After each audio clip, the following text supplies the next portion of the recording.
Hello everyone. Before we start, hit that like button and subscribe. Drop a comment with where you're watching from and what time it is for you. That's how YouTube keeps sending you stories like this. And now, let's get into it.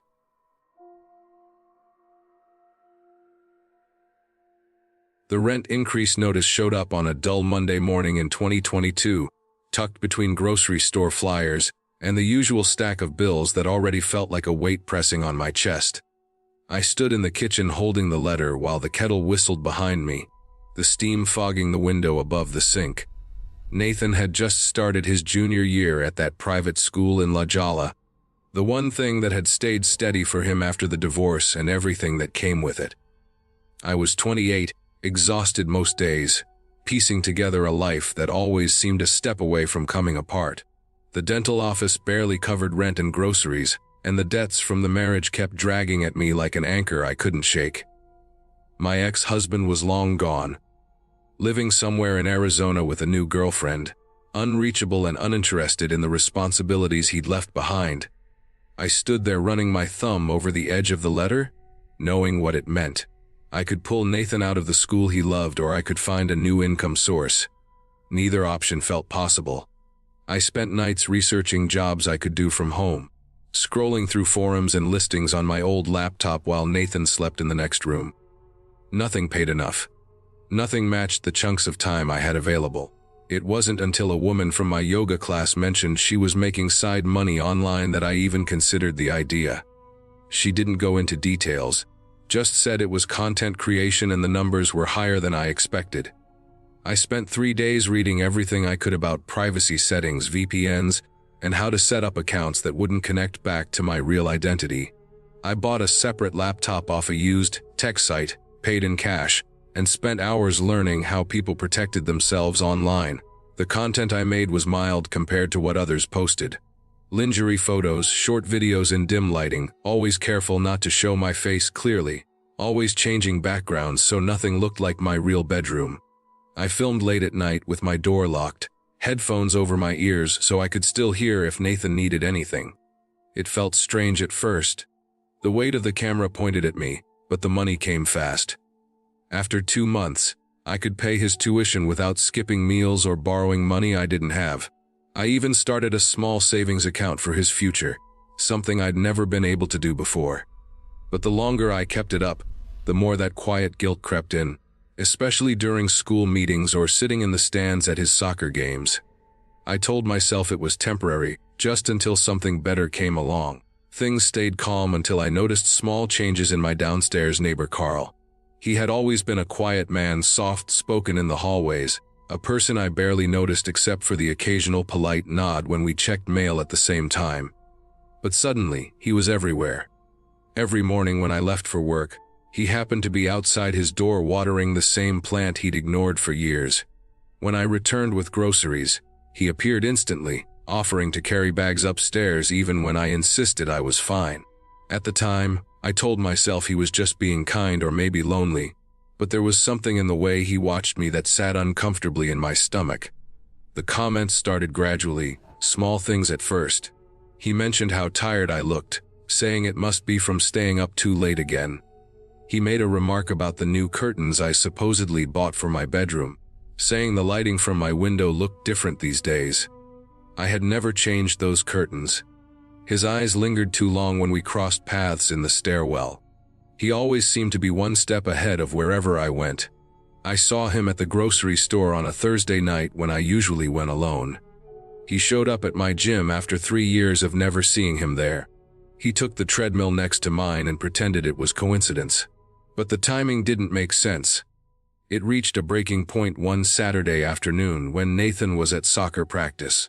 Carl knocked on my door holding a package he claimed had been delivered to him by mistake. When I reached out to take it, he didn't hand it over right away. He stepped slightly closer, just enough to make my skin crawl. That's when he mentioned the small birthmark on my hip. He said it looked like something that should be checked by a doctor. That birthmark was always covered, something only visible in certain photos I posted online, photos that never showed my face or anything recognizable. I slammed the door almost on instinct. My whole body buzzed with panic as I stood there staring at the wood grain, listening for any movement outside. I tried rationalizing it. I tried telling myself maybe he saw me at the pool that one summer, but I always wore a one-piece. Maybe he somehow glimpsed me through a window, but I was obsessive about closing blinds. None of it made sense. I spent that entire night picking apart every piece of content I'd ever uploaded, scanning each photo and video for reflections, background items, or anything that might connect to my apartment. I had bought separate sheets and decorations specifically for filming, items I kept in a storage bin under my bed. But then I remembered the emerald green sheets, the expensive set I had used in one video, and then put on my real bed afterward because they were soft and warm. Carl had mentioned them the week before, saying he'd noticed I was treating myself more lately. The thought alone made my vision blur and my stomach lurch. That night I moved Nathan's old baseball bat to the side of my bed. He asked why I kept checking the locks and windows, and I told him I'd heard about break-ins in the area. After he went to sleep, I opened my laptop and dug into everything. I checked for malware, changed passwords, taped over the webcam. Then I logged into the Wi-Fi router, remembering something I'd once heard on a true crime podcast. I scrolled through the list of connected devices. Our phones, Nathan's tablet, the smart TV, the laptop, all normal. Then one listing caught my eye. A device labeled only as device hidden. It had been connected for months, using huge amounts of upload data. My breath got stuck in my chest as I stared at the numbers. Someone had been transmitting something from inside my home. The next morning Nathan had a sleepover, so I drove straight to the police station after dropping him off. A younger officer listened while I explained everything, her skepticism fading when I showed her screenshots of the router logs and told her about Carl's comments. A detective who specialized in cyber crimes examined the information, his expression tightening as he looked through the data. He said it looked like a hidden camera setup, the kind that connected to existing Wi-Fi to transmit footage in real time. My entire body went cold. He arranged for officers to come to my apartment that afternoon to sweep it. Waiting outside my building for them, I felt a kind of trembling I couldn't control. We went room by room, starting in the living room, listening to the soft beeping of the detector as it passed ordinary electronics. The kitchen was clear. Nathan's room was clear. I felt a sharp wave of relief until we reached my bedroom. The device let out a high, pitched continuous tone near the wall opposite the bed. The detective traced it to the air conditioning vent. He unscrewed the cover and revealed a tiny black device tucked into the duct, angled directly at my bed. A small battery pack powered it. Dust clung to the edges, showing it had been there for months. While the detective traced the transmission signal, I sat on the couch staring at the floor. Every moment from the last few months flashed through my mind. Every night I thought I was alone. Every private second I never imagined anyone could see. The detective eventually stopped typing and turned his laptop toward me. The signal traced back to the apartment directly beneath mine. Carl's apartment. Backup officers arrived and went to confront him while I stayed upstairs with another officer. I watched from my window as they knocked on his door. Carl opened it quickly, like he had been standing behind it. He looked calm until they showed him the warrant. His face shifted, not with fear but something colder, something resigned. Inside his apartment they found multiple monitors, hard drives filled with organized footage, software he'd used to match my online posts to real life, and notes documenting my routines. He'd been tracking everything. They arrested him while I watched from my bedroom window. When he glanced up at me, he didn't look angry or embarrassed. He looked disappointed, like something he thought belonged to him was being taken away. I moved out within a week, breaking the lease with the building manager's blessing. The new apartment was across town, in a building with sealed vents and upgraded security. I shut down all my online accounts, losing an income I desperately needed but feeling lighter without it. I took extra shifts at the dental office, added a weekend job doing medical transcription, and patched together enough to keep Nathan in school. Carl pleaded guilty months later and received prison time, probation, and a restraining order. Nathan never learned the full truth. I told him we moved because of a strange neighbor, and he accepted it easily. In the new apartment, I still run my fingers along every vent. I still sweep my bedroom with the detection device I bought. Sometimes late at night, I sit on the edge of my bed listening to the hum of the air conditioner, reminding myself that the walls here are thicker, that no one is watching. But I know now how thin that illusion can be, how easily someone can slip through the cracks of your life and make themselves at home in the spaces you thought were private. The cameras may be gone, the equipment confiscated, the man behind bars, but the feeling never leaves. It stays with me in the quiet moments, in the dark corners of the room, reminding me that you can never truly know who lives on the other side of your walls. The divorce papers had been finalized in January 2023, but the shock didn't settle into my bones until March. I was 32, living in a cramped apartment outside Columbus, the kind of place where the refrigerator hummed loud enough to make the walls vibrate and the bathroom fan rattled every time I flipped the switch. The air always felt a little stale, like someone else had lived a whole life there before I moved in and their stress still lingered in the corners. After 8 years at the same auto shop, after all the overtime and busted knuckles and burned fingertips from slipping against hot engines, I still barely made enough to cover rent, groceries, utilities, and the mountain of credit card debt left over from the months when Jennifer and I had been pretending everything was fine. Child support for Kayla took half my paycheck. The rest vanished like water poured into dry soil.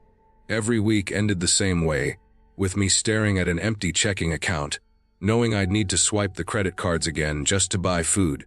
One night I sat on my couch with 3 open beer cans on the coffee table and my phone glowing in my hand. I had been scrolling through pointless videos when an ad popped up about making money on OnlyFans. I had always thought of it as something other people did, people who spent hours in the gym or lived in stylish apartments with ring lights and spotless countertops. But I wasn't in awful shape. 6 feet tall, arms still solid from pulling transmissions and wrestling engine blocks. My body had that worn-in look that came from years of physical work, not fitness routines. More than one of my ex's friends had called it rugged. Maybe that counted for something. Setting up the account felt unreal at first. I took photos in my bathroom mirror and tried not to think about the water stain on the ceiling behind me or the fact that the shower curtain was older than my marriage. The early photos were awkward, stiff, clumsy attempts at looking confident. But to my surprise, subscribers trickled in. 40 people in 2 weeks, each paying $15 a month. Not a fortune, but enough to fix the transmission on my truck and enough to make me think this might actually help. For the next 3 months, everything settled into a routine. I'd get home from the shop, wash the grease off my hands, and take a couple photos with decent lighting. Sometimes I recorded a short video on weekends. Most people who subscribed were polite, even kind. Lonely people who wanted someone to notice them. They sent small tips and short messages telling me I looked good, or that they liked my style. It didn't feel dirty or dangerous, just strange, like running a part-time job inside my phone. Then GoldenEye 369 appeared at the end of June.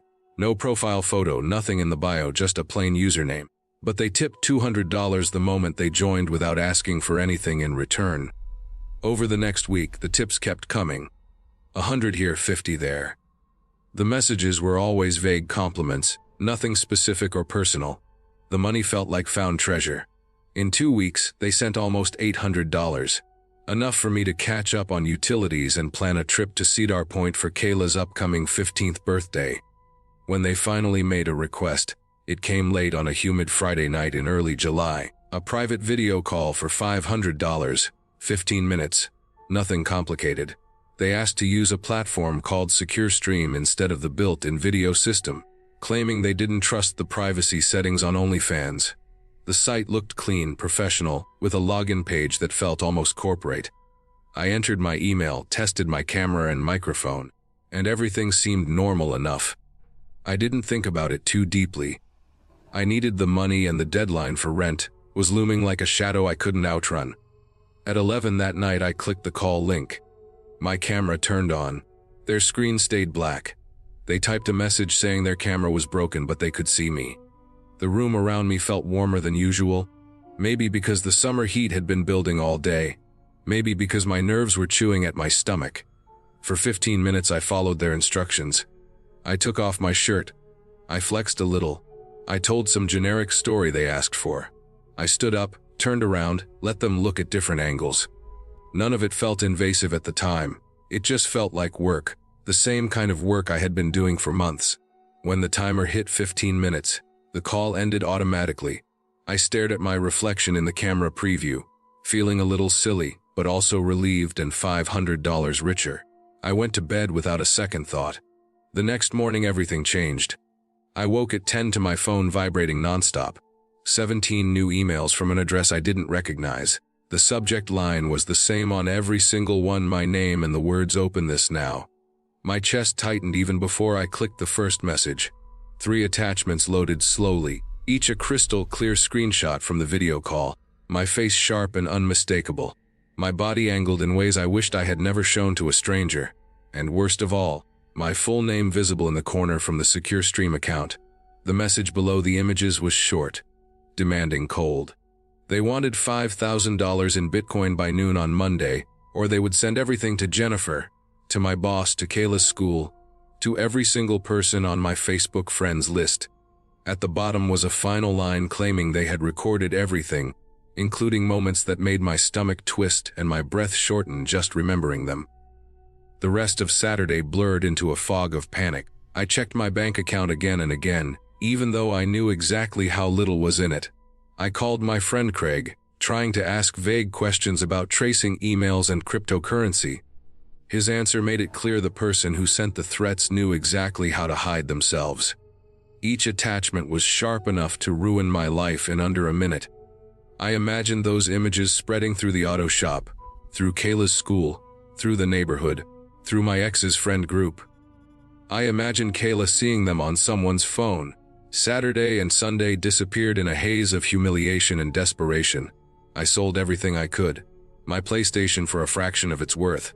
The Mustang engine block I'd been saving. I maxed out credit cards in a frantic series of cash advances. I even borrowed money from Doug, lying through my teeth about needing to repair my truck. By Sunday night, I sat at my kitchen table counting a stack of wrinkled bills and small transfer confirmations. I was still short. I emailed the blackmailer anyway, begging for more time. Their answer came minutes later, no exceptions. By noon Monday I had scraped together the rest from a payday loan placed behind a liquor store. I initiated the Bitcoin transfer at 11:47 a.m., feeling like I was watching my entire life slide out of reach. At 12:03 p.m. the confirmation arrived. Payment received. Your secret is safe for now. The words "for now" hollowed out my stomach. I knew the truth. People like that didn't just disappear after getting paid. For 2 weeks I tried to rebuild the pieces of my life. Deleted the account. Changed my phone number and email. Picked up more hours at work. Tried convincing myself the worst was over. Then a kid showed up at the shop one Wednesday, barely 19, holding an envelope with my name on it. Inside was another screenshot, more explicit than the first batch, along with a second demand for $2,000. I knew I couldn't pay. I also knew I couldn't survive another round of this. So I drove straight to the Columbus Police Department and asked for help. The detective who met me listened patiently, but everything she explained left me feeling smaller and smaller in the chair. Anonymous platforms, international servers, Bitcoin already moved through multiple countries. No jurisdiction, no way to identify the person. She told me my best option was to stop paying and document everything. Maybe warn people before they were blindsided. The week after that stretched into something I can only describe as quiet terror. Nothing happened, but the silence felt heavier than the threats. Every time my phone buzzed I jolted. Every unknown number made my pulse spike. Jennifer called about Kayla's schedule and I nearly fainted thinking she had seen something online. But nothing came. A week turned into 2. Then 3. I kept searching my own name online late at night, scrolling until my eyes burned. Nothing surfaced. Nothing leaked. The blackmailer simply vanished into the same void they had come from. 4 months have passed. Long enough that the panic has dulled into something more permanent, a pressure that lives just beneath my ribs. I had to explain the financial mess to Jennifer eventually. Though I used a lie about gambling instead of telling her the truth, it was easier for her to believe I was irresponsible than something else. More manageable. She tightened the rules about when I could see Kayla, and I didn't fight it because I felt like I had no right to anything anymore. I changed jobs to another auto shop 2 towns over. Moved apartments. deleted every social media account. I started living like someone who didn't want to be found. The real horror didn't come from the blackmail itself. It came from what lingered afterward. The knowledge that someone, somewhere, had images of me saved on a hard drive or cloud folder. Images they could release at any time, for any reason, or for no reason at all. That lack of control sits with me every night when I try to fall asleep. When a stranger looks at me too long in a grocery store aisle. When an unfamiliar email hits my inbox and I freeze before opening it. A few days ago, a spam message landed in my junk folder about cryptocurrency investing. It had nothing to do with any of this. Just a generic scam. But the moment I saw the words Bitcoin and anonymous in the subject line, my hands started shaking so violently that I had to sit down on the edge of my bathtub, bent over trying not to throw up. It took me half an hour to calm down. That's the part no one warns you about. Once someone steals a private piece of your life, even for a moment, you never get it back. You walk around with the constant awareness that a version of you is floating out there in some dark corner of the internet, waiting. Maybe the person who took it will never use it again. Maybe they've forgotten about me. Maybe they moved on to another victim and wiped their files clean. But maybe they didn't. And every day, when I open my email or answer my phone or hear a notification buzz in my pocket, I brace myself for the next strike, the next demand, the next message that could break whatever fragile normal I've managed to rebuild. I keep moving anyway because I don't know what else to do. I go to work. I see Kayla when I can. I take long drives at night with the windows down, trying to feel like I'm still a person who exists outside the shadow of one terrible choice. I remind myself that nothing has happened in months. That silence might be a sign that I slipped through the cracks. But the truth is simple and crushing. The story didn't end when the threat stopped. It ended the moment I realized they could come back anytime, without warning. And all I can do is hope that whoever held my life hostage once has let it drift so far into the background that they'll never bother to reach for it again.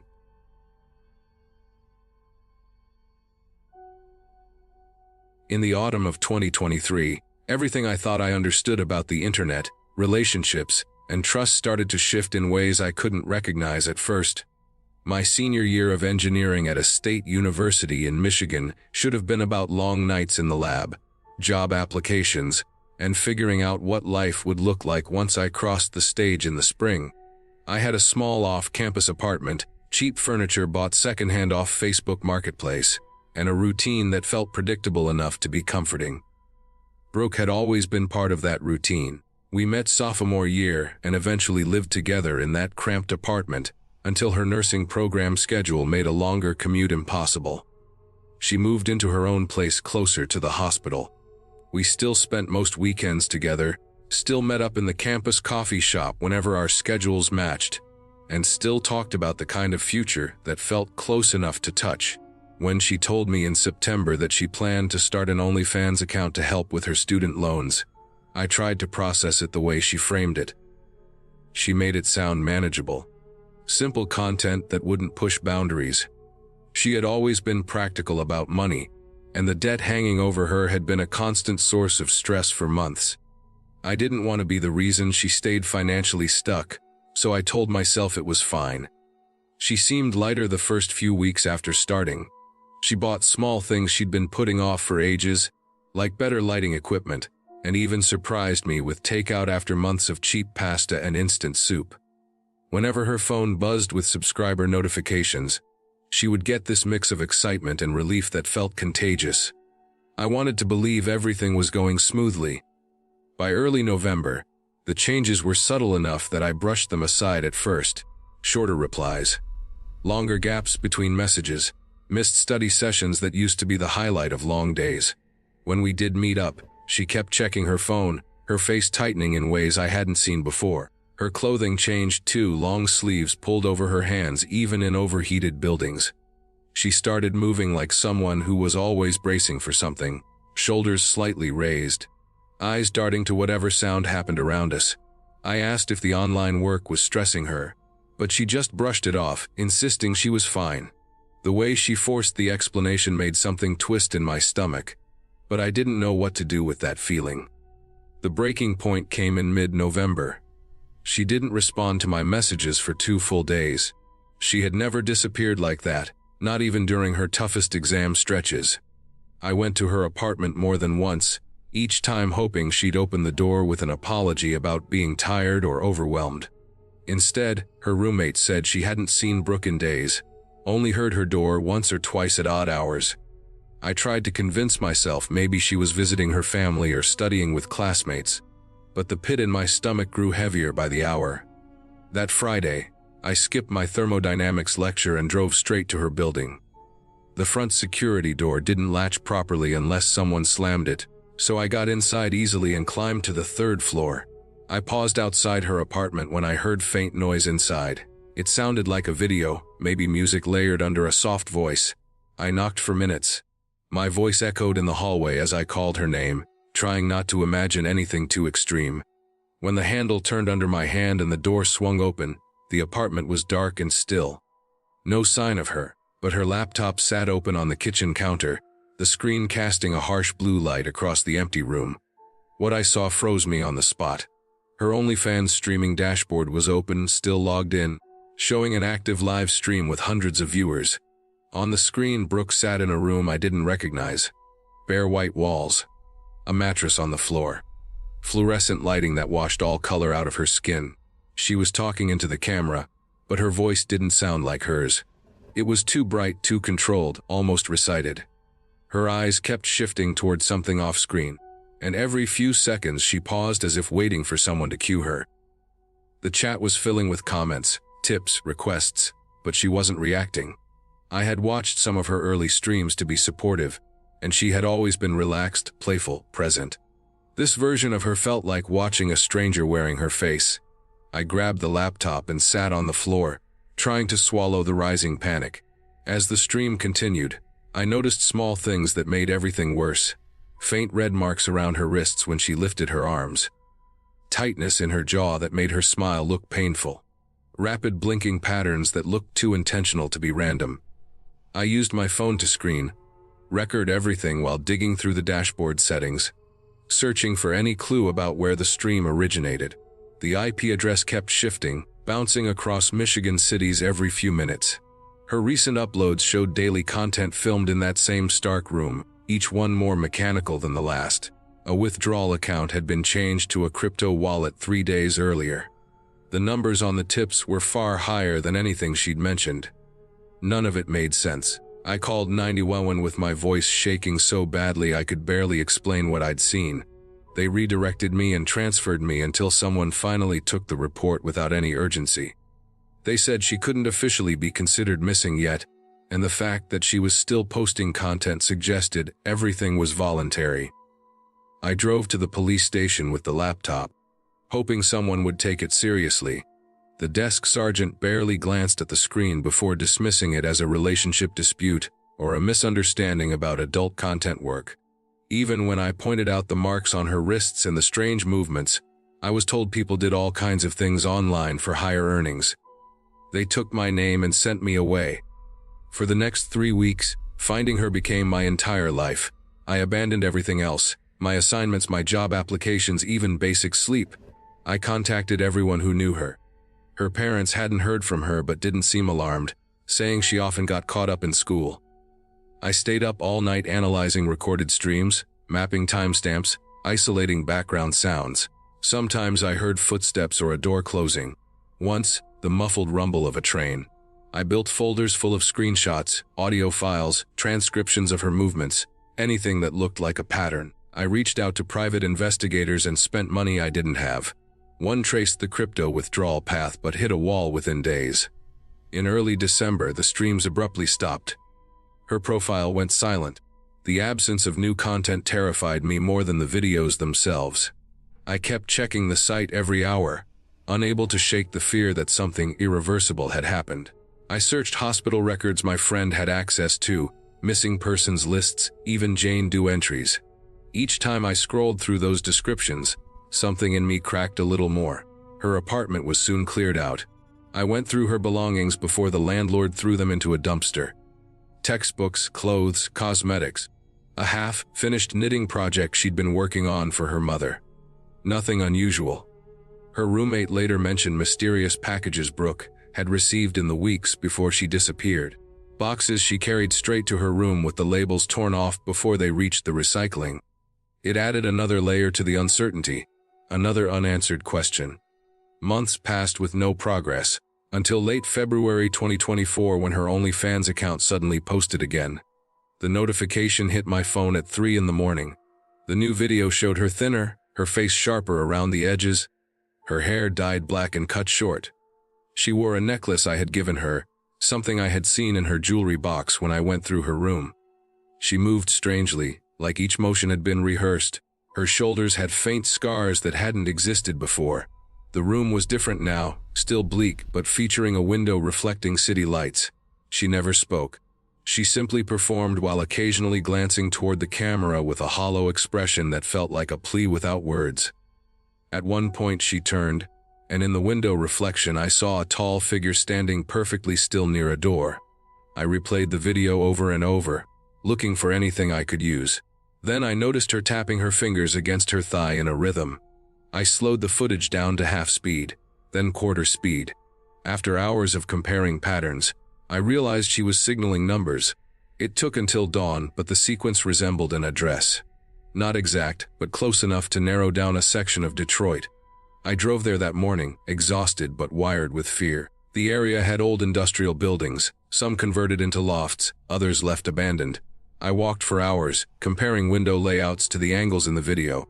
Near sunset, I found a building that matched. The same window placement, the same view of distant city lights.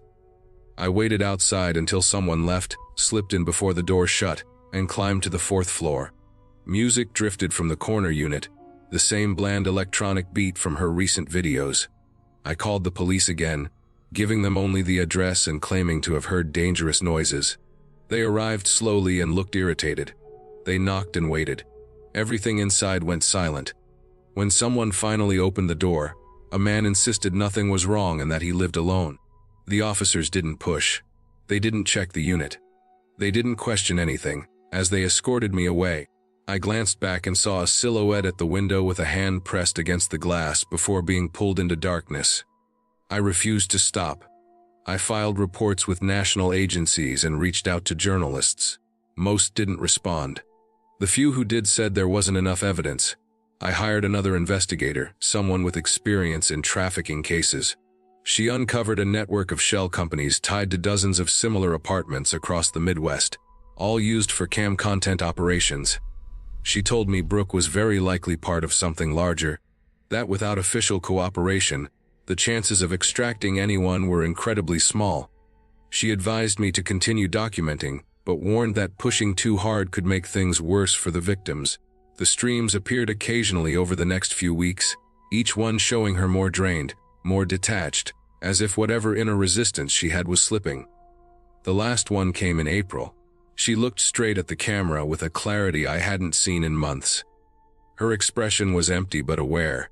She didn't speak, but the way she stared conveyed a message I understood instantly. She wanted me to stop watching, to stop feeding a system that thrived on attention. I closed my laptop and stepped away. I sent every piece of evidence I had collected to multiple law enforcement agencies, and then forced myself to disconnect. I finished my degree in May, though most of that semester exists as a blur. Sometimes I still check missing persons databases, unable to fully let go. Her account remains active, or so I've been told. I keep my promise not to look. There are nights when I wake up with the image of her hand against that window burned into my mind, wondering if I missed something. If there was a call I didn't make soon enough, or if I had clung too tightly to the idea that someone would eventually take it seriously. All I know is that she is out there somewhere, living under the control of people who hide in the open. And even though I step back, the truth of what happened continues to shape everything I see, everything I trust, and everything I allow myself to believe about the world we live in. Phoenix in July was unbearable. The heat pressed against my tiny studio apartment near Camelback Road like a living thing, thick and unrelenting, and the air conditioning, if you could even call it that, barely whispered. It rattled and wheezed like it was struggling under the weight of its own uselessness, and by mid-afternoon, The room was already suffocating.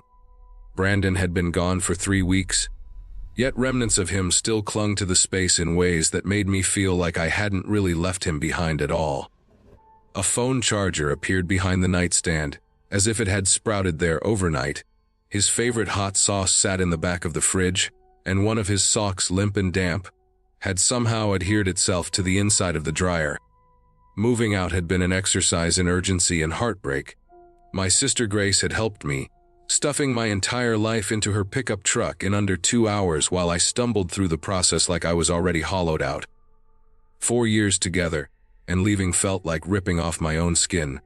The locks were changed the same day I moved in. Every notification on my phone made my chest tighten, a reflexive fear that it might be him, somehow breaking through blocks and restrictions, demanding attention, demanding a control. That dread lived in the corners of every room. Creating an OnlyFans account wasn't something I'd planned. It had been Melody, my friend, who had convinced me, showing screenshots of her own success, laughing over the numbers that dwarfed her nursing salary. I had set up my profile with a mix of curiosity, defiance, and a small, almost shameful thrill. Sitting cross-legged on my second-hand couch, laptop warm against my thighs, I thought about Brandon and how he would have reacted. That thought made me smile for the first time in weeks, a real smile, one that belonged entirely to me. The first uploads were cautious. Lingerie against the exposed brick of my bedroom wall, angles and lighting that Melody had helped me perfect, nothing too revealing. Within 3 days, I had 40 subscribers. By the end of the second week, the income covered half my rent. There was a liberation in it, a sense of autonomy that had been missing for far too long. But the freedom came with an undertow. It started on a Wednesday morning, a comment from a username I hadn't seen before, Desert Watcher 62. At first, it was just an observation, a compliment almost, the way I bit my lip when nervous. It made my stomach twist. That habit, something Brandon had noticed endlessly, something intimate, personal, familiar. I tried to convince myself it was coincidence, that lots of strangers on the internet notice little details. Then the comments became more precise. A birthmark on my hip, a corner of my mattress visible in a photo, the side I slept on. Each message was a needle of recognition, a scratch on skin only I felt, only I could see. The specificity grew with every post.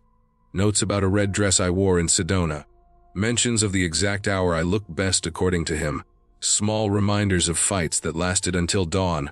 Words of praise and cruelty folded into memory.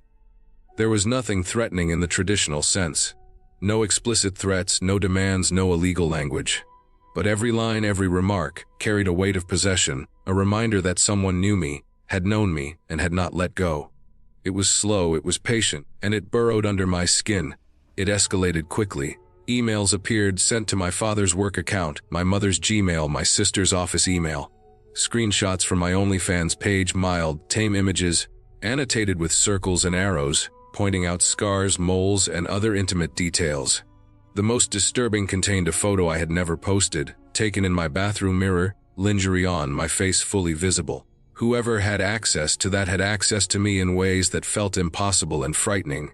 It became clear I was dealing with someone who knew my life, knew my body, and knew my history intimately. I went to the police. The Phoenix Police Department on Washington Street smelled faintly of bleach and had a sticky quality that made the plastic chairs cling to my thighs. Officer Garrett typed slowly, methodically, eyes not lifting from the screen as he asked questions. My proof was circumstantial, commentary from posts that only someone with deep knowledge could have written. The officer pulled up Brandon's record, his past harassment charge, and a probation officer confirming his self-reported whereabouts didn't match surveillance evidence. Security footage revealed him parked across from my apartment on multiple nights, hours spent watching, always leaving exactly after 3 hours. It was real, it was undeniable. A temporary restraining order felt like the first breath of clean air in weeks. Seeing the judge sign it, watching Brandon's jaw clench in the courtroom as his lawyer tried to negotiate excuses, was both relieving and frightening. He had been close, and the closeness still lingered in shadows and digital footprints. Even after the legal protections were in place, new accounts appeared on my posts. Sunset Driver 88, Phoenix Native 45, Valley Resident 77, each a small, invasive reminder that someone might still be watching, observing the furniture I replaced, the wine I displayed, the choices I made.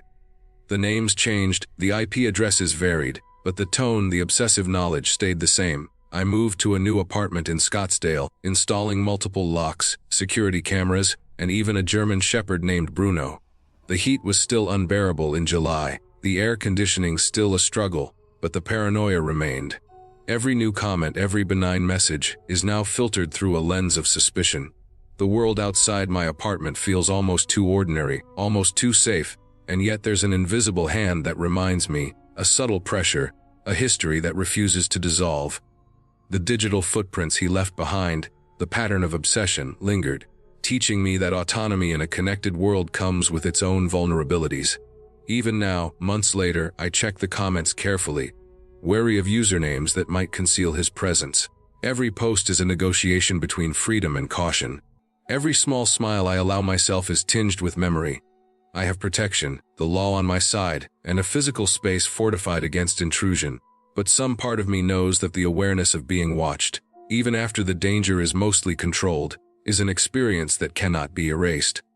That tension, that reminder of my own boundaries violated, stays in the corners of the rooms I inhabit. I have my life back, my career on OnlyFans growing steadily, the income to match independence, and yet the experience has reshaped my sense of privacy, of safety, and of trust. The lesson is permanent freedom is not only earned but fiercely guarded, and the smallest oversight can open doors to the most intimate invasions. Even with cameras, locks, and Bruno, I still feel it sometimes, the faint, almost imperceptible weight of someone knowing everything about me. Every new subscriber brings a flicker of caution. Every upload, every post, is a reminder that the past can reach forward in ways that are silent but unmistakable. And yet, I am no longer the same person who sat on a second-hand couch trembling with both excitement and fear, thinking about what Brandon would say. I am someone who has fought, survived, and reclaimed autonomy in a world where exposure is a risk and privacy a prize. I breathe differently now. I act with care, but with certainty. I live cautiously, freely, and fully, knowing what it takes to protect oneself, and knowing that sometimes the real horror isn't supernatural. It's entirely, achingly human. Everyone in Stillwater knew me as the girl who made the perfect oat milk lad at Common Grounds. That little coffee shop on Main Street with the exposed brick walls and hanging plants everywhere felt like my entire world. I had been working there for 2 years, ever since I dropped out of college, saving money while taking online accounting classes. The pay was barely enough to cover rent for my tiny studio apartment above the antique shop, but the tips kept me afloat, and the regulars felt like family. Mornings were my favorite part of the day. I would unlock the door at 6, hear the espresso machine start its hiss, and watch the town wake through the big front windows as the first batch of muffins filled the air with warmth. Life was simple and predictable in the most comforting way. Just me and my cat Oliver, our little routine keeping the world at a safe distance. Nobody knew about my OnlyFans account except my best friend Ashley, who lived in Dallas, and that was exactly how I wanted it. My mom thought I was saving myself for marriage, and half the town probably assumed the same about the quiet barista in oversized sweaters who kept to herself. The account began as a joke after a Friday night video call with Ashley fueled by too much wine. She had been posting mostly feet pictures and occasional lingerie shots, and had been making enough to pay off her student loans. I figured trying it for a month could help me cover Christmas gifts, and maybe finally fix the rattling noise in my Toyota Camry. I picked the username Coffee Bean Queen because it felt clever and tied to my day job without being obvious. I never showed my face, just my tattoos, a moon phase down my spine and a tiny birthmark on my hip that looked like a butterfly. Within 3 days, the account exploded. Thousands of followers, far more than Ashley had ever gotten. The money started coming in faster than I could process. By the end of the first week, I had made more than my monthly salary at the coffee shop. Posting these pictures felt tame compared to most creators, but the sudden attention was intoxicating. I kept telling myself it was harmless, just a little experiment for extra cash. The first sign something was wrong came on a Wednesday morning in late October. 3 men I had never seen before came into Common Grounds, ordered plain black coffees, and sat together in the corner booth. They spent over 2 hours there, glancing in my direction repeatedly and whispering to each other. One had his phone angled at me the entire time. I told myself it was a coincidence. Maybe they were talking about coffee or something trivial, but a tight knot formed in my chest, an unease I couldn't shake. The following days were worse. New faces appeared regularly, always men, always in groups, always lingering, always watching. Some pretended to read newspapers, clearly taking photos. Others had the audacity to point their phones at me as I bent down to get supplies. Even the regulars noticed. Harold, a man who had been coming in every morning since his wife died, asked if the newcomers were bothering me. But I couldn't explain that strangers from the internet were stalking me because of pictures they had seen online. I smiled and said they were probably just passing through, though deep down I knew that wasn't true. Nobody passed through still water without reason. By the second week of November, it had reached a terrifying level. Every shift felt like a performance, every movement scrutinized. Payments became messages. Men left bills larger than their order, scrawled with phrases that ranged from desperate to threatening. A man in a Cowboys jersey asked in a way that made my skin crawl if I did private shows. Keith, my manager, caught a group following me to my car after closing and never left my side again. Always hovering near the bat he kept behind the counter. The fear that had settled into my chest became a constant weight. I dreaded walking to work, carrying myself as if every step was under surveillance.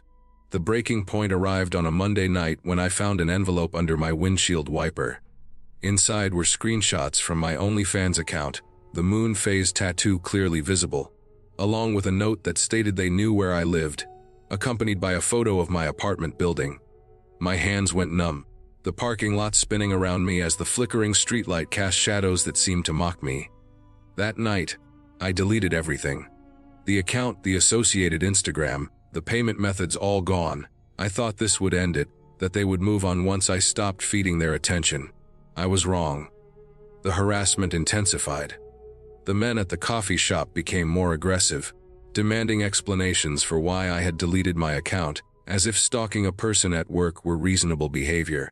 Their messages escalated from desperation to threats. Keith installed security cameras and kept the police, non-emergency number taped to the register, but the legal system felt powerless against this careful, calculating harassment. When groups of men showed up wearing matching red baseball caps embroidered with CBQ, even the police seemed reluctant to intervene. Their words implied that unless I was physically harmed, the law couldn't touch them. Detective Mills initially offered hope. She listened, took notes, promised to review footage, interview suspects, and increase patrols near my apartment. But the hope faded. A few days later, her tone changed. She spoke as though coached, warning me not to escalate. That was when I learned the truth. One of the men in the red caps was Jordan Hutcherson, the sheriff's youngest son, long protected by his father's influence. Fear turned to rage. These were not random strangers from the internet. This was a privileged group exploiting the system to torment me. I documented everything obsessively, saving photos, recording license plates, and storing security footage. Keith and Harold formed an informal protection network, taking shifts at the shop. Ashley drove down from Dallas to stay with me. My neighbors offered support, letting their dog patrol the complex when I heard suspicious footsteps. The world felt like a maze where everyone knew the rules except me, and the stakes were life and sanity. The final escalation occurred the Saturday night after Thanksgiving. I woke to Oliver hissing at my bedroom window. His fur bristled, eyes wide, and outside I saw silhouettes on the fire escape. Two more, with one holding a sign in bold red letters that said "Last Chance." My body froze. The men knew exactly where I slept and had climbed to my second-floor window without any fear of consequence. I called Keith, and he arrived with Harold and 3 other regulars, armed with flashlights and bats, chasing the shadows away. I packed my belongings, everything I could carry, and left Stillwater at first light, Oliver crying in his carrier, the town disappearing behind me. Keith wired me my last paycheck plus a bonus, and Harold slipped $500 into my car window despite my protests. I drove away, leaving behind my job, my apartment, and any sense of safety. 8 months later, I sit in a city I do not name under a new name, my hair dyed black, working a job far removed from coffee. I considered tattoo removal for the moon phases down my spine, but have not gone through with it, unwilling to give them that final victory. Occasionally, I Google Jordan Hutcherson, wondering if he still roams still water in his red cap, preying on someone else's life. Keith keeps me updated through burner emails, fabricating stories about my location to deter further pursuit. The money I earned from that brief period on OnlyFans remains untouched, a constant reminder of what it cost me: my home, my peace of mind, my trust in the world. I still wake at 2 in the morning, expecting to see shadows outside my window, and Oliver still hisses at figures that may no longer exist.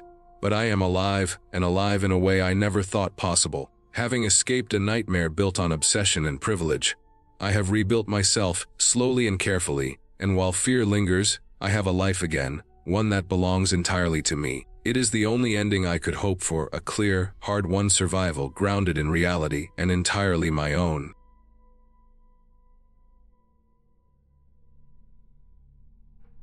Chicago in late spring always carried this kind of restless energy, like the city itself was waking up after a long winter and daring people to chase something bigger than themselves. I had been living in my small Wicker Park apartment for over a year, renting the top floor of a crumbling brick building with a neighbor who practiced drums at all hours and a fire escape that shook every time a bus rolled by on the street below. At 24, I had finally begun to see some momentum in my OnlyFans career after months of grinding, experimenting with content, scheduling posts, and learning which strategies worked for my audience. I spent hours editing, organizing, and planning, and when I got a message from Valentina Rose on Instagram one Wednesday afternoon, it felt like the kind of opportunity that could actually change everything. Her account had the blue verification check mark, her posts were polished and current, and her story indicated she was actively collaborating with Chicago creators that week. She claimed she had been following me for months and wanted to do a collaboration shoot to expand both our audiences. The Airbnb she had booked was 40 minutes outside the city, in one of those wealthy suburbs where every house sat on acres of manicured lawns, distant from any neighbor, and shielded by thick trees. The description in her messages made the house sound like a dream for content creation: floor, tip-ceiling windows, natural light flooding the main rooms, a clean modern aesthetic that made everything look effortless. I arrived early in the afternoon, pulling up to a massive house that looked like it had been lifted straight from an architecture magazine. The driveway was empty. The front door was unlocked, just as the messages had said, and the interior matched the description almost too perfectly. Marble counters, a huge sectional couch, and professional ring lights already set up in what appeared to be the main shooting area. There was a chemical smell that lingered in the air, faint but unusual, like a mix of cleaning agents and something more metallic. I unpacked my outfits, laying everything carefully on the bed of one of the bedrooms, trying to focus on arranging colors and textures while the creeping anxiety in my chest grew heavier by the minute. About 20 minutes after I arrived, voices drifted from downstairs. Relief washed over me, thinking that Valentina had arrived with her photographer or assistant. But when I reached the living room, 2 men I had never seen before were there. One tall and lanky with a scraggly beard introduced himself as Marcus, and the other shorter, stockier with thick glasses named Phil. Both wore matching black polo shirts with a production company logo I didn't recognize. Marcus explained that Valentina had sent them ahead to set everything up, that she was running late from another shoot, but would be there within the hour. Phil was already adjusting ring lights and checking camera angles with his phone. They presented themselves as professional and knowledgeable, referencing Valentina's content and their work on her past collaborations. They knew specifics about my content as well, referencing posts I had made weeks ago and even mentioning some of my subscribers by username. Their familiarity, at first, made me feel like I could trust them, like everything had been planned and organized to make me feel safe. Marcus pulled out an iPad and showed a presentation detailing the production company's previous collaborations, distribution deals, and how they could help expand my audience. He highlighted numbers, engagement statistics, and opportunities that were hard to argue with. Phil moved around the room setting up additional cameras, locking the front door for privacy, and talking about technical details that sounded plausible. Then Marcus presented a contract, 15 or 20 pages long, with dense legal language about content rights, distribution terms, perpetual licensing, and derivative works. I paused, feeling the weight of my gut instinct telling me that something was off. When I suggested taking time to read the document carefully, or have someone review it first, Marcus and Phil began applying pressure. Every word they said felt choreographed, emphasizing lost opportunity, missed deadlines, and how many other creators were waiting. The way they leaned, moved, and spoke over each other created a tension that left me disoriented. My chest tightened, my hands shook slightly, and the house that had seemed perfect minutes ago now felt like a trap. I excused myself to the bathroom to think, keeping the door locked, trying to get a signal to reach Valentina. I texted her directly, but the messages wouldn't send. My phone showed full bars, yet no messages were going through. When I attempted to check her Instagram profile again, it suddenly displayed as user not found, even though I had just been messaging with her hours earlier. My pulse raced as the chemical smell from downstairs seemed to thicken in the air, making the space feel tighter, more claustrophobic.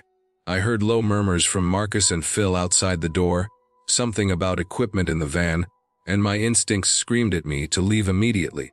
I left the bathroom with my phone in hand, pretending to have received an urgent call about a water leak in my apartment. Marcus's expression shifted immediately, the friendly veneer dropping into something sharper, and Phil moved closer to block the door, filming as if it were necessary for test footage. The configuration of the room, the way they stood, the weight of the contract on the table, it all felt like a deliberate effort to corner me, to leave no room for escape. I held my phone up to my ear, pretending to talk to my roommate, describing the exact location, fabricating details about emergency management and landlord notifications, knowing that any hesitation could be dangerous. The brief distraction was enough to give me a small opening. I moved quickly toward the exit, walking as if I were still on the call, and managed to reach the door. I yanked it open and ran toward my car, my keys thankfully still in my jacket pocket. The drive back to Chicago was a blur. My adrenaline stayed high the entire way as I checked my mirrors, anticipating that someone might be following. I finally stopped in a Walgreens parking lot to collect my thoughts and check my phone. Notifications flooded in. My messages from my roommate piled up, and when I checked Instagram, the original message thread from Valentina Rose was gone. Her verified account had reappeared, showing posts from 3 days earlier in Miami, nowhere near Chicago. When I reached out through direct messages, the real Valentina replied within minutes, explaining that she had no knowledge of the supposed collaboration and that a verified account hack had likely been used to set up the fake meeting. A few days later, the scale of the situation became terrifyingly clear. My best friend Alexis called, frantic, insisting I check my computer immediately. Someone had uploaded 7 videos to multiple adult sites, all featuring AI-generated content that replicated my face, body type, and distinctive features. The videos were entirely fabricated, showing scenarios I had never participated in rooms I had never entered, with people I had never met. Even small details like the birthmark on my shoulder and the way I styled my hair were mirrored perfectly. Some of my actual subscribers had already found the videos and sent messages asking if I had started posting more extreme content. The videos kept appearing on new sites despite every takedown request, and the platforms offered limited assistance. Weeks of investigation revealed that this was not an isolated incident. Other creators across the Midwest had received similar collaboration invites from hacked verified accounts, pressured into signing contracts, and sometimes had deep-fake content uploaded after refusing to cooperate. We connected privately, sharing our experiences and discovering patterns. The Airbnbs had all been expensive rentals paid with stolen credit cards. The men used different names but looked identical across incidents. The chemical smell that had unnerved me in the house was likely a signal jammer designed to block phone and GPS signals inside the properties. With the help of a cybersecurity expert one of the creators knew, we traced the deep-fake videos to a Telegram group with thousands of members trading and selling custom AI content for cryptocurrency. Guides for targeting creators' hacking accounts and producing realistic deep-fake videos were openly shared in the group. Months of collaboration with the FBI's cybercrime division led to the arrest of 6 individuals running the operation across 3 states, but the psychological and professional damage was already done. Even now, messages occasionally appear from people who have seen the deep fakes, reminding me that once something exists online, it never fully disappears. The experience left me hyper-aware, careful, and skeptical of seemingly perfect opportunities, but it also strengthened my resilience. I learned to trust instincts over appearances, verify everything personally, and build community with other creators who could share knowledge and warn each other of threats. It was a long, exhausting process, but in the end, I reclaimed control over my work and my identity, even though the scars of exposure and manipulation remain as a cautionary reminder of how quickly ambition and trust can be exploited in the digital age. I reached a point in my life when everything felt like it was collapsing at once, and there was no dramatic moment that triggered it, just the slow grind of bills, shifts, and exhaustion that kept building until it felt like the walls of my own life were shrinking. My part-time barista job barely paid for anything, and the small apartment I shared with Claire on Ligon Street felt even smaller when both of us were home, moving around each other like we were living inside a storage closet. The place always smelled faintly like old wood and reheated noodles, because the kitchen vents didn't work properly. Claire worked nights at a bookstore and slept through the day, her schedule always opposite mine. We barely saw each other except in passing, two tired people drifting through the same cramped hallway. The reminder for my student debt arrived in the mail one morning, a thick envelope with numbers that felt impossible, like they belonged to someone not even alive yet.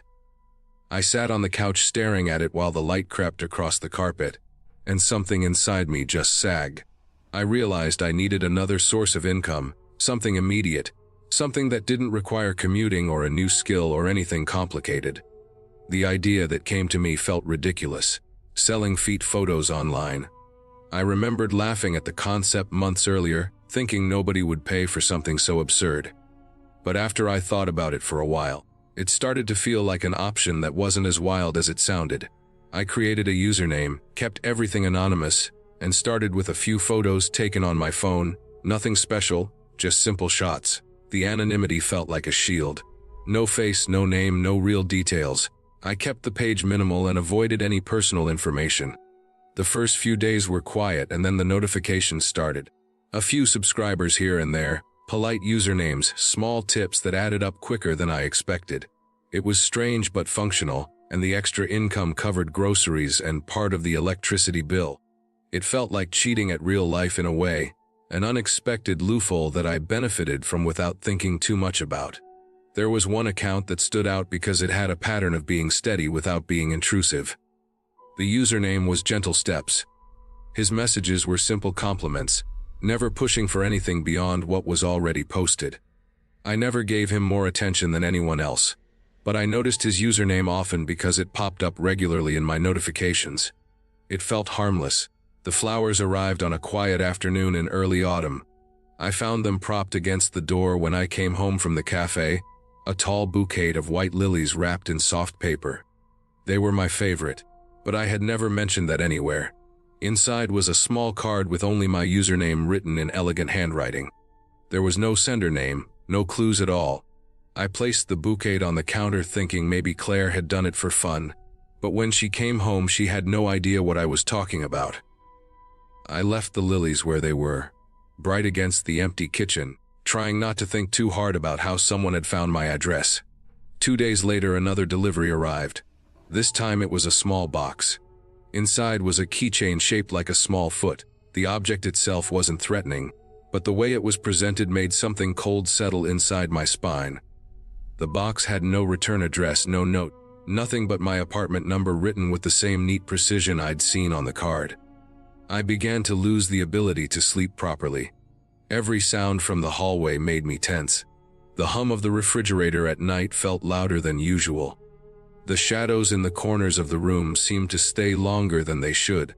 Claire tried to reassure me that it was probably just a mistake or some kind of mix-up, but the keychain felt intentional in a way I couldn't explain. I started keeping my phone close, checking the peephole more than I needed to, staring at the door at night as though expecting it to rattle. I stopped feeling safe inside the apartment, and the feeling got worse every day. A week after the keychain, I came home one evening and the hallway light outside the apartment door flickered in a slow, irregular pattern, casting shadows that stretched across the floor. Claire was out working her shift, and the apartment felt heavy when I walked in, almost like the air had thickened. The lilies on the counter had begun to rot. Their petals were browning at the edges, curling inward, and the sweet smell clung to the air in a way that made my stomach turn. I reached for them to throw them away, and that was when I heard it. A soft scrape at the front door. The sound was faint but deliberate, metal brushing against metal. I stiffened, frozen in place. The sound came again, closer to the lock. I could feel the pressure in my chest tighten as I stood there unable to move. The scraping stopped after a few seconds, followed by slow footsteps retreating down the hallway. When Claire arrived later, we looked through the peephole but saw nothing. The corridor was empty, the light still flickering as though struggling to stay alive. The next morning, when I opened the door to leave for work, I saw them. Dozens of printed copies of my own photos taped to the door. Some were grainy, clearly screenshots. They were placed haphazardly, covering the entire surface from top to bottom. In the center, one had a thick red circle drawn around the tattoo on my ankle, the one feature that made me distinct. My legs almost gave out beneath me. The police arrived quickly, took the prints, dusted the door, asked questions, and assured me they would file a report. When they said there were no fingerprints besides mine, something inside me twisted. The idea that someone had been inches away from the door without leaving anything behind felt unreal. The officers gave vague explanations about delivery mix-ups and pranks, though one of them had a look on his face that made it clear he didn't believe his own words. I spent the next several days inside the apartment as much as possible. Claire slept on the couch to keep me from feeling alone. I opened my OnlyFans page and deleted most of the content, setting everything to private. I avoided checking messages or notifications, but one night curiosity took over. I remembered a website I had used months ago, one that allowed creators to send small anonymous gifts to their top subscribers. The platform claimed to hide all personal information. I opened the order history, and my hands shook as I scrolled. Gentle Steps had used the same billing address across dozens of gifts sent to different creators, all women. Some of their usernames were familiar. I reached out to one of them online, a creator from Brisbane. She told me she had also received white lilies with her username card earlier that year. The details matched exactly. It became clear that this man, whoever he was, had been watching us all. I collected every screenshot, every strange detail, and sent everything to the police. Their response felt routine. The man was in his 30s, no criminal record, legally doing nothing wrong based on what they could see. They suggested I move apartments as a precaution. I packed that same night. Claire helped me carry boxes down the stairs. The hallway felt colder than usual. The empty surface of the door looked like it was still covered in photos. It took weeks before I slept without waking up at every creak or shift of the building. I deleted every account tied to that username and stopped using any platform involving deliveries or anonymous exchanges. Sometimes old subscribers tried to reach me through leftover email links, asking where I had gone. Each message made a wave of nausea rise through me. Eventually, life settled into a new rhythm. I worked more hours at the cafe to compensate. Claire and I moved into separate places when her aunt offered her a room across town. I kept my new address private, giving it only to work and family. The fear never fully went away, but it dulled into something manageable, a shadow that hovered at the edge but didn't swallow me whole. Last month, I received a call from Tessa. She had moved as well, changed everything she could. She said things had been calm until one evening she returned home and found a single white lily placed gently against her door. No note, no card. Just the flower leaning there, the petals soft and perfect. She told me she felt the same cold panic I once felt, the realization that distance and changes of address meant nothing to someone committed enough to keep searching. I listened to her breathing, steady but tight, the same rhythm I had lived with for months. I suggested she contact the police again, even though both of us knew what their response would be. After the call, I sat in my apartment and stared at my own door for a long time. It looked ordinary in the dim evening light, just a surface of wood and paint. But the memory of what had once been taped there hovered over it like an invisible layer. Every night before bed, I still checked the door.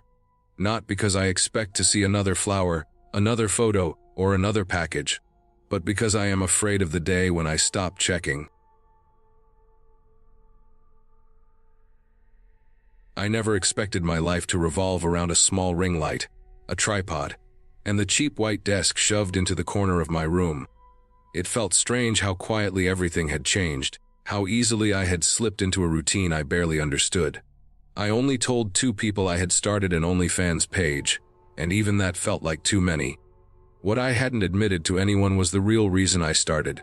It wasn't curiosity or financial desperation, not really. It was the attention. I had spent most of my adult life drifting behind other people, unnoticed, a presence that blended into the background, but online I wasn't invisible. The more people subscribed, the more I convinced myself I mattered. It was comforting in a way that scared me even then. I had picked a random theme at first, nothing complicated. Just simple photographs taken in natural lighting, bare legs stretched across my bed, some close-ups of my hands and feet. Nothing explicit, nothing that felt hard to explain if I ever had to. My apartment was small, a 2-room space above a laundromat. The constant hum of machines below was something I got used to, a steady vibration through the floorboards that reminded me I wasn't alone, even when the place was dead quiet. Most of my time was spent inside. My job at the grocery store ended late, and the rest of my hours were spent editing, posting, cleaning, and trying to keep my life stable. Bills piled up quickly, and I convinced myself that having a few hundred subscribers was harmless. The messages from strangers didn't bother me. I ignored most of them anyway, but one account stood out in the beginning because the username was nothing like the others. It was just a set of numbers, no profile picture, no posts, no bio, just a silent subscription that started on my 2nd week and never expired. I tried to ignore it. Lots of people used anonymous accounts. Still, something about the pattern of their behavior unsettled me. They never interacted, never liked anything, never tipped, never sent a request. Just lurked. It felt like being watched in a way that didn't make sense, like someone breathing quietly behind me while pretending they weren't there. I kept brushing it off, but by the 3rd month I started noticing more. Every time I posted, that account viewed everything within seconds. The refresh speed wasn't normal. They saw things before most of my other followers even knew new content existed. I convinced myself it was harmless until I started receiving messages on my private Instagram from an account I didn't recognize. They weren't threatening or explicit. They were simple lines describing things around my apartment that only someone physically nearby should have known. One message mentioned the crack in my bedroom wall shaped like a tilted V. Another described the mailbox downstairs that leaned to one side because the screws were rusting out. Little details that most people never noticed, things I didn't even pay attention to until I read them typed back to me. There were no profile photos, no posts, nothing that could hint who it was. The account looked brand new. I blocked it immediately, but another one popped up the next day, repeating the same kind of information in the same rhythm. I told myself it was coincidence, that maybe one of my neighbors had recognized the building from the background. The window behind my desk overlooked the alley, the pale brick visible behind me whenever I filmed. Someone local could have pieced it together. That seemed possible enough. I tried to relax, but no matter how many times I blocked the new accounts, more kept showing up. What finally pushed me toward panic was a message describing the pattern of scratches on my front door. The only way anyone would know about those was by standing right outside. I checked the peephole that night over and over, sweating each time I stared into the hallway's distorted view. Nobody was out there. Nothing looked disturbed. The building was quiet in a heavy, suffocating way that made everything feel more unreal. I tried to sleep, but I kept waking up to every tiny noise, unsure whether it came from the laundromat below or someone outside my apartment. I stopped posting for 2 weeks. My subscriber count dropped and messages poured in from people asking if I was still active, but none of that bothered me as much as walking home each night in the dark. I kept imagining someone trailing behind me, watching me from a car, or hiding in the shadows of the alley that led to the back staircase. I avoided looking behind me, because I wasn't sure what I expected to see. Nothing physical ever happened. No one tried to force my door open, no strange packages were delivered, nothing dramatic unfolded. It was just a slow, creeping sense of being monitored. Some nights I stood at my window and stared across the alley, trying to figure out if anyone in the facing building could see inside my apartment. The windows were old and grimy, many covered by makeshift curtains or blinds half torn away. Any one of them could hide someone quietly staring back. Eventually, I reopened my OnlyFans because bills didn't wait, and fear wasn't something I could afford. I told myself I'd be more careful. I used tighter cropping in my photos, avoided showing my window, and tried to keep the background as plain as possible. For a little while it seemed to work. I didn't receive any strange Instagram messages. The anonymous subscriber still lurked, but they didn't do anything noticeable. I let myself relax again. Then one evening, while sorting laundry, I noticed something wedged under my front door. It was a folded piece of white paper, no writing on the outside. I stared at it for a long time, unable to bring myself to touch it. I checked the peephole. The hallway was empty. My heartbeat felt too strong, like it was trying to climb out of my chest. I crouched down and finally picked it up. Inside was a printed screenshot of one of my OnlyFans posts, one I had never shared anywhere else. It was a shot of my legs stretched out on my bed. But someone had circled a reflection in the metal pole of the lamp beside me. I could barely make it out, but the reflection looked like the outline of a person standing halfway in my bedroom doorway. I didn't remember anyone being there. I didn't remember anything unusual at the time I took the photo, but the circled shape made my stomach twist with a sharp, cold fear I'd never felt before. I checked every corner of my apartment, even the closets, opening each door slowly while trying to steady my breathing. Nothing was out of place. No signs that anyone had ever stood in the spot the reflection seemed to show. I kept telling myself it was just a trick of the metal, something distorted or stretched by the curve. But the paper under my door wasn't an accident. Someone had been inside at some point. I just didn't know when. I stopped sleeping again. Weeks passed where I woke up exhausted, jumping at small noises, unable to shake the feeling that the apartment no longer belonged only to me. I changed the locks. I installed a cheap camera facing the door. I checked the footage constantly. Nothing ever appeared, but the camera eventually started disconnecting at night, only at night. Only when I was asleep. I finally reached a breaking point when I returned from a late shift and found the camera removed from the wall and placed gently on my bed, untouched except for the fact that someone had held it. I didn't bother checking the footage. There was no reason left to. I packed everything I could carry into a duffel bag and left the apartment before sunrise, not telling anyone where I was going.